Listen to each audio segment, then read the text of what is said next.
Welcome to the deep dive.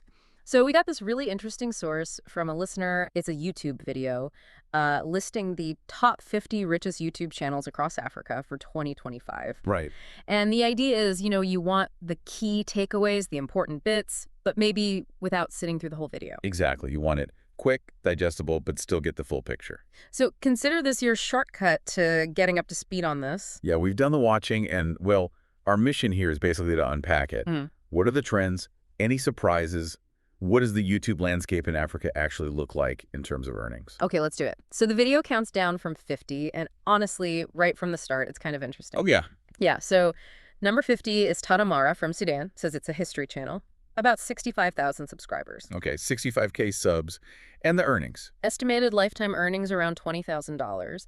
But then number 49 is Proet Joel Cresso from Côte d'Ivoire. Okay. Way more subscribers, 165,000, and the estimated earnings jump right up to $170,000. Wow, okay. So straight away, a big difference in both subs, and especially earnings between 50 and 49. Right. And different countries, too. Sudan, Côte d'Ivoire. Shows the variety from the get-go. History versus, well, whatever Proet Joel Cresso does. Exactly, and that variety just keeps popping up. A little further up, like number 44, Regana from Ghana. Yeah. Over 1 million subscribers this time. 1 million. And about $500,000 in earnings. Then you've got Platinolin from Angola. Right. Fewer subs, maybe 454,000. But still cracking that $500,000 mark in earnings. Interesting. So fewer viewers, but maybe more engaged ones. Or better monetization. Could be. Then there's just Nancy from Nigeria, 2 million subscribers, estimated $600K earnings. So yeah, it's definitely not just about the subscriber count. No, clearly not. That really highlights the monetization angle, doesn't it? How are they actually, making the money? Ads, sponsorships, merch, maybe. It varies. Definitely. Okay, moving on. The geography keeps expanding. We see Mauritius, Rwanda, Uganda, Tanzania. Oh, and Loloi Game Reserve from South Africa. Wildlife. Always popular. Seems so. 2.6 million subs and hitting an estimated $1 million in earnings. Right. That's significant. It shows it's not just about, personality-driven channels. People want that nature content, too. Yeah, totally. And W to Maya from Ghana, 1.7 million subs, also around that $1 million mark. Then Jaka Animation, South Africa again, 2.8 million subs, $1.1 million. Animation, too. Okay, so wildlife animation. And then this one, Love in Action from Kenya. This was kind of surprising. Only 331,000 subscribers. Okay, relatively small compared to the others around there. Right. But earnings estimated at $1.2 million. Whoa.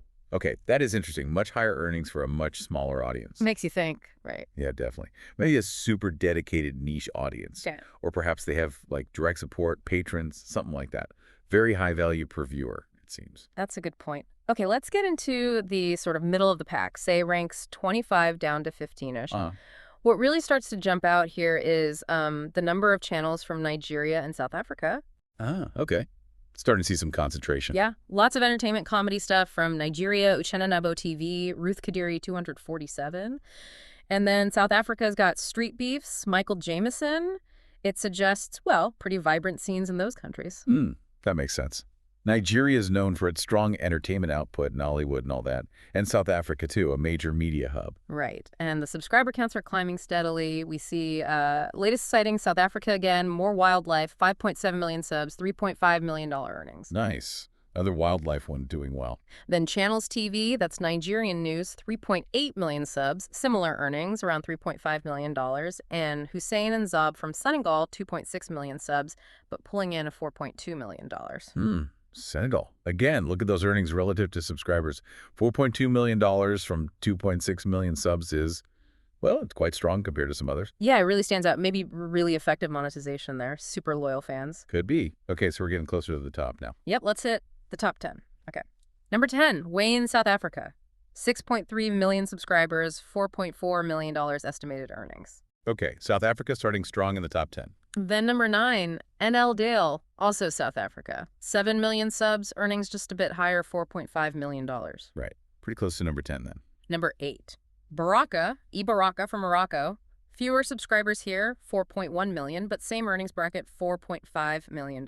Morocco entering the top tier. Interesting. Still showing that subscriber count isn't everything, even up here. Absolutely. Number 7, A Gap Shorts, Nigeria. 7 million subs, $4.5 million. So same ballpark as the last couple. Okay, Nigeria back in the mix. Number 6, Ryan HD, South Africa. Big jump in subs, now 9.8 million. And earnings hit $6 million. Nearly 10 million subs, $6 million. Okay, and number 5, Casper Lee, another South African creator. Fewer subs than Ryan HD's 6.5 million, but also estimated at $6 million. Wow, South Africa really dominating these upper ranks. Casper Lee, that's a name many will recognize from YouTube's earlier days, too. True. Okay, top 4. Number 4, Mark Angel Comedy, Nigeria. 9.4 million subs, $6.5 million earnings. Very popular comedy channel. Yeah, Mark Angel's huge. Yeah. Makes sense they'd be high up. Number 3, AUM from Algeria. Now we're seeing massive subscriber numbers, 13.6 million. 13.6 million. And estimated earnings of $8.5 million. Algeria, wow. Big reach. Number 2, Share from Egypt. Even more subscribers, 14 million. And earnings at $9 million. 13 million. Egypt in the game, too. Yeah. So the very top spots are North African heavy, it seems, with Algeria and Egypt. Right. Nigeria and South Africa strong throughout, but Algeria and Egypt taking the, well, almost the top spots. So who's number 1? Okay, number 1, it's 5-Minute Crafts from Egypt. Oh, the 5-Minute Crafts.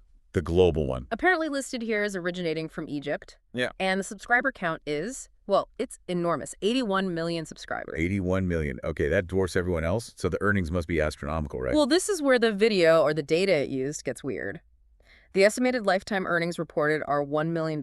Wait, what? 1 million with 81 million subscribers. That's $1 million. That can't be right, surely.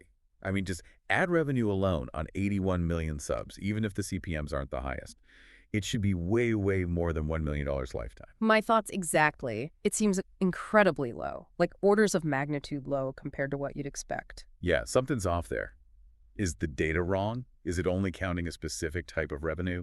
Or maybe how they attribute the channel's origin affects the calculation. It's a huge anomaly. It really is. What is the overall? Well, definitely a strong presence from Nigerian and South African creators. They popped up consistently across the list, especially in that top half. Right. And a real mix of content, wasn't there? Comedy, entertainment, sure, but also wildlife, animation, news, history. Yeah, definitely diverse. Yeah. It shows there isn't just one path to success on YouTube in Africa. Different things find big audiences. And that whole subscriber count versus earnings thing, it came up again and again. Clearly, more subs doesn't always equal more money. Engagement, monetization strategy, that seems key. Absolutely crucial. And then, of course, you have the massive question mark over number 1, 5-Minute Crafts, huge reach, seemingly tiny reported earnings in this context. It's the big puzzle piece that doesn't quite fit based on this ranking anyway. Yeah. It makes you question the data source a bit, or at least how earnings are estimated. But taking the list as presented, it paints a picture of a, really dynamic and growing scene. For sure. So for everyone listening, this dive gives you that quick overview, but it leaves us with some things to think about, doesn't it? Definitely. Like, what does explain that huge range in earnings we saw? Why can some channels with fewer subs earn so much more than others? And what does this list suggest about what's popular right now across the continent? What kind of content is really connecting? And the big one, that 81 million subscriber channel. What could possibly be the reason for that reported $1 million figure?